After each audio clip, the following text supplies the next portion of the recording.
Hey YouTube. Today I want to talk about something that not a lot of people are talking about that they really need to pay more attention to. There's something called 7-OH or 7-O or 7, let's see, hydroxymytragynine.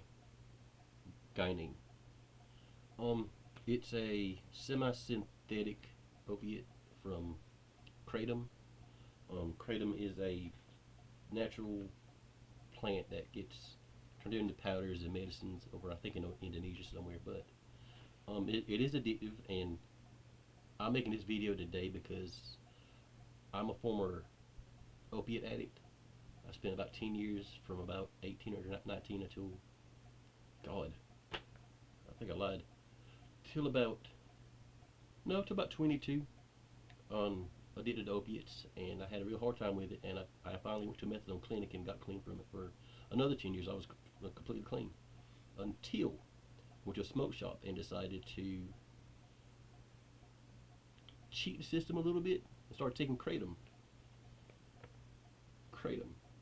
Started taking kratom, and it did something to my brain. It said, "Oh, I remember this feeling. It's a good feeling. I like it." And I started liking that feeling, and down the rabbit hole I went, and addiction started with that, and that went for about a year or two, and it was okay. I mean, I wasn't really like a hard addict or anything, but I took it every day, multiple times a day, um, a few grams of it per day. Don't know exactly much, but as a powder and also capsules also. But why I'm talking to you today, making this video today, is talk about 7-OH. This, I'm not going to put the actual company's name out there, but it comes in tablets now. Let me back up a little bit. The first time I experienced 7-OH, it came in a unmarked bottle, an innocuous bottle, and just had like fruit punch on the actual bottle itself. I'm not gonna say the company's name, but it's a liquid when I first started taking it, and only took maybe a few sips out of a 50 milligram bottle, and just a few sips of it, and it got me to where I wanted to be in my addict mind, and it felt like a Percocet or morphine rather.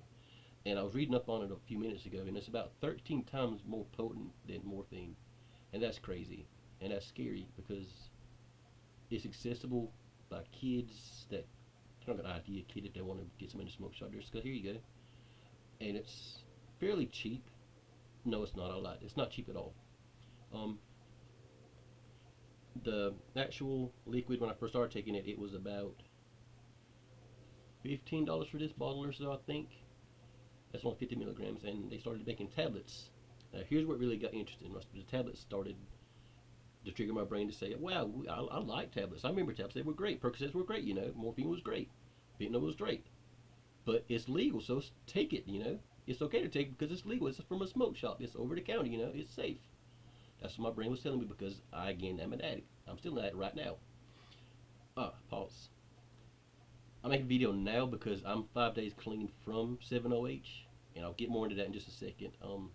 Like I said, it is very addictive, and it's not the smoke shops owners or merchants that are in there that jobs to say, hey, this is addictive, don't take this, because they need to make money, right? I understand that.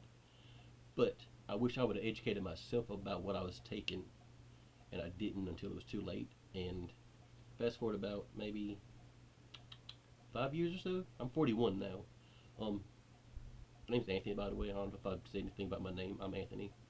But I'm 41, and I've worked EMS for about almost 10 years, and everything was going good. I had a great job. I wasn't addicted to anything. I drank some, but that wasn't a problem, really, necessarily a problem for me, though. But until I actually started taking 7-O, or 7-OH, rather, my brain wasn't triggered that way again since I had gotten clean with, using methadone. And like I said, I'm 5 days clean now. And the first 2 days were excruciating, body aches, chills, fever, flu-like symptoms. It was awful, and I didn't think I could make it through because I kept trying more than one time. I think I tried about ah almost 10 times in the past month or two to get past that 2 days, and my brain, rather not my body, my brain was telling me, no, you can't do this, man. Just go get $30 somewhere, or just take out your. Just I was spending so much money, guys. I was spending, and I hold it against myself because it's crazy when I started adding everything up. Because I was taking, went from taking these two tablets, maybe a half of one, uh, 20 mil, I'm sorry, I got a stutter by the way.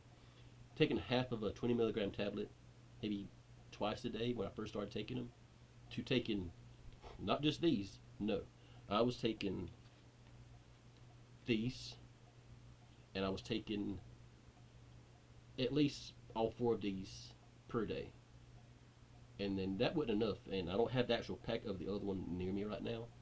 And I was taking about 200 milligrams per day at my highest intake of it, and it got to be so addicting and so scary for me that I started contemplating quitting. And back to the money I was spending. I was spending about $30 to $40 per day on some tablets that are over the counter, make you feel like Percocets, but they're not.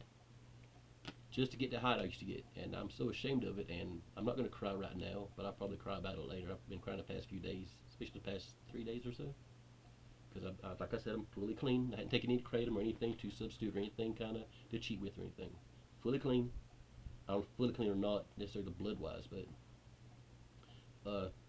7.0 or kratom itself has a fairly short half life, about 2 or 3 hours or so. So your body's wanting it right time you take it, basically. You get it 6 in the morning, you take one tablet or so, 20 milligrams, 30 milligrams of it, and an hour or two later, you're like, oh, I need to take more. You do. Hour or two later, you need to take more. You do. And by the afternoon, you've already taken a whole pack of them, and you're like, oh crap, I only got like almost a half of one left. I should save it for the morning, and you don't. So sometimes you go back to the store and you'll spend $60 per day.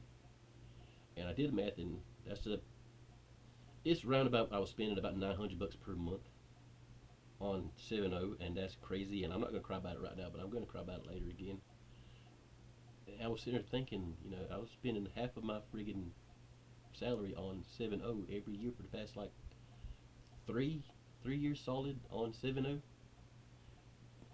Just some friggin' tablets, man. Just some synthetic friggin' plant tablets that feel like Percocets or morphine that I allowed myself to get addicted to again. And I'm so ashamed of that because I'm better than that, But I don't feel that way. I'm ashamed, and I don't feel like I'm worth anything right now. But I'm getting better. I'm getting better. Had me crying so much lately.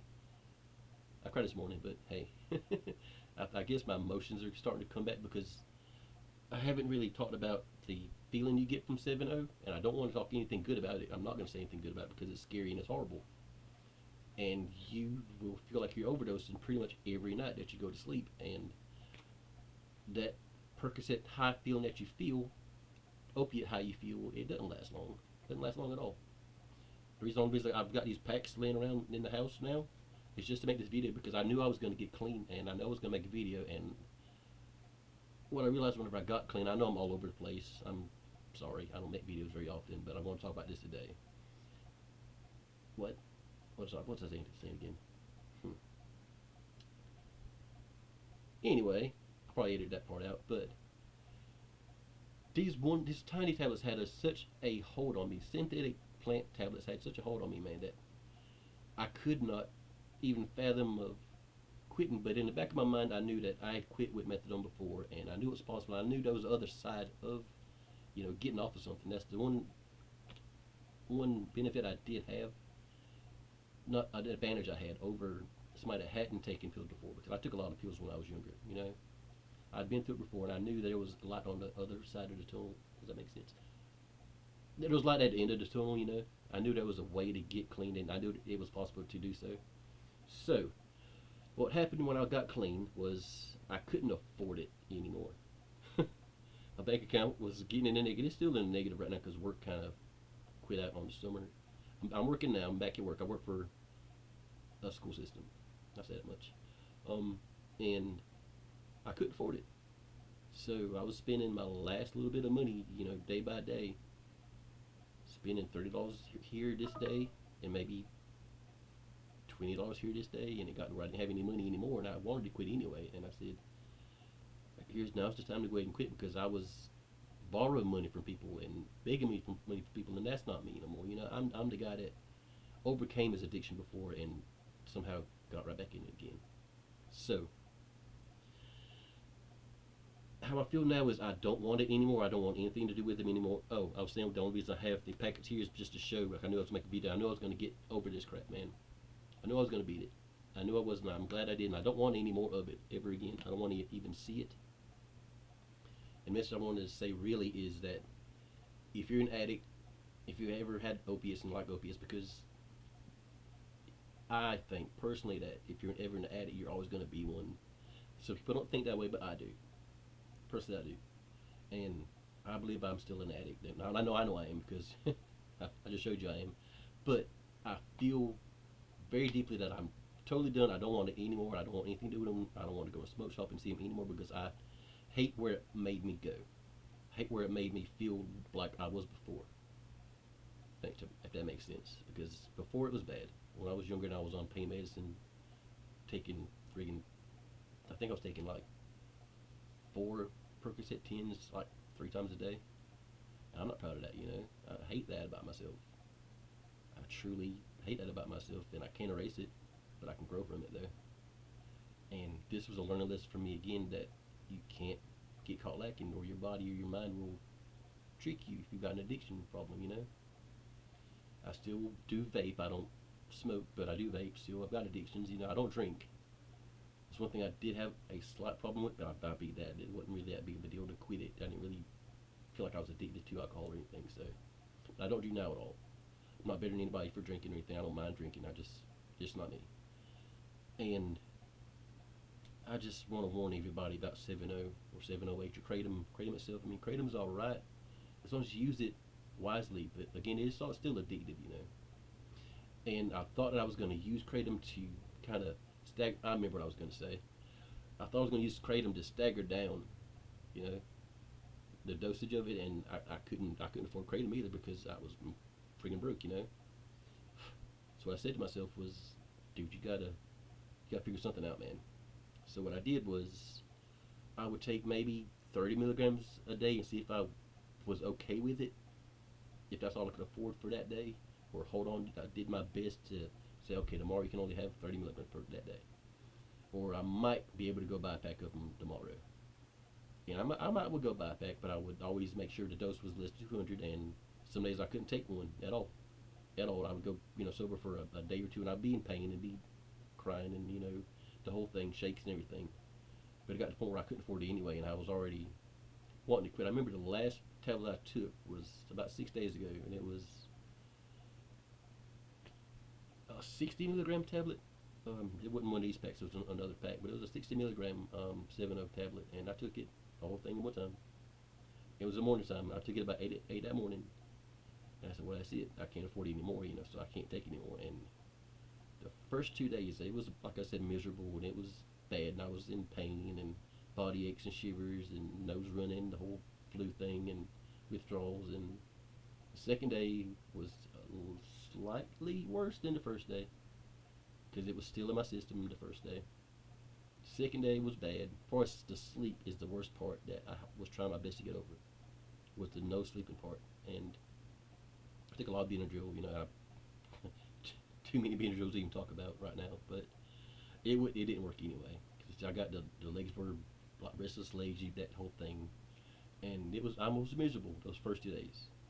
But on that third day, I remember waking up on that third day saying, "It's slightly less bad. It still sucks. It's still crappy, yes, but it's slightly less bad. I think I can do this."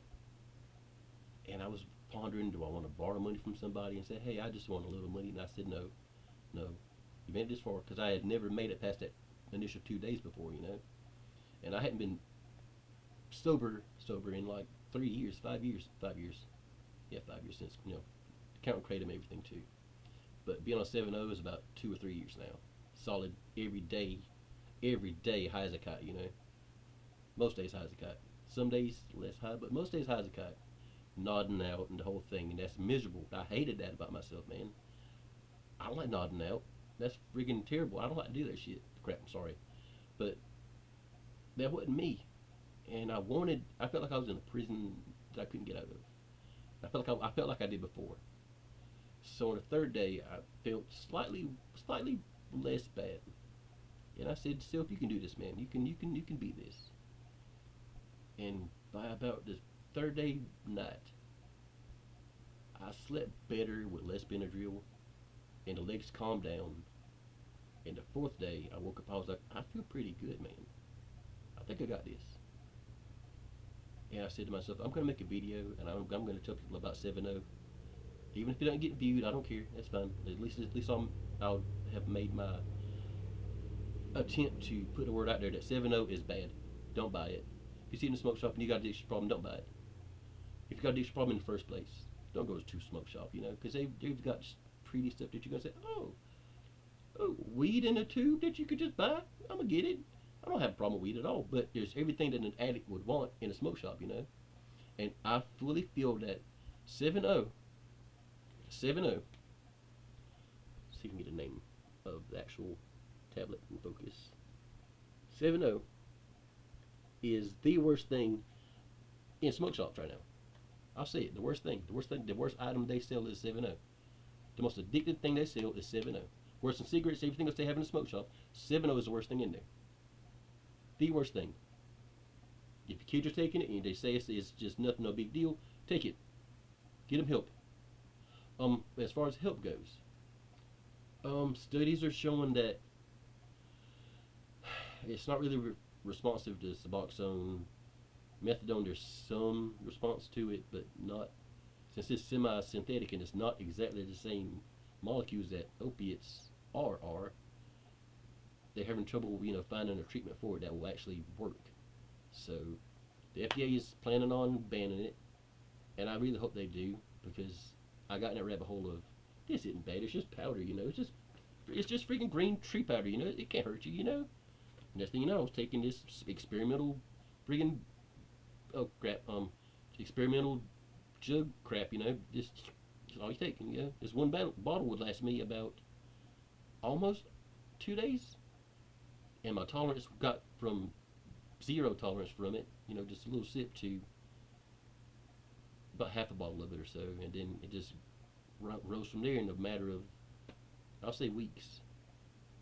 Then in weeks I was taking friggin' 100 milligrams of 7.0 per day, and then fast forward a couple years later, I was up to friggin' had to have 200 milligrams of it per day, and it was scary when I was sleeping, because opiates can affect your respiratory drive. It makes your brain, it tells your brain, hey, don't worry about the carbon dioxide in your body, just forget breathing, just forget breathing for right now, and your body will stop breathing. And it's happened a few times, and it's scary as crap. It will scare you. It scared me, and I've got to look and see how many people are actually dying from 7.0, but I'm sure it's not zero. It can't be zero. And I'm gonna cut the video off in just a second, but that's just my, God, 18 minutes. Wow. I'm sorry, guys. I'm just ranting. I haven't made a video in forever. I don't think ever, actually. But I just wanted my words to get out there and say, please, if you're an addict yourself, if you've got family members that are addicts and they're using something like that to supplement their life and say it's okay, it's not. It's really not. And it's dangerous. I'm going to say 7.0 is dangerous. Kratom is addictive, yeah. I don't know how dangerous it is, but I'm not taking it anymore, because that's what led me to 7.0. And I'm not mad at the people that sold it to me, because I chose to take it. I'm not mad at the people that made it, because I chose to take it. It's my fault. So I'm going to cut the video here, and if you're watching it, I appreciate it. If you support me, I appreciate it. I'm just Anthony. I'm just Lloyd. Lloyd's my first name. I get called Anthony all the time. I'm just a normal guy that just trying to make myself better for my kid, I'll talk more about him later. And just take care of each other, and if you see somebody that needs help, please offer help to them and tell them to get help. Thanks.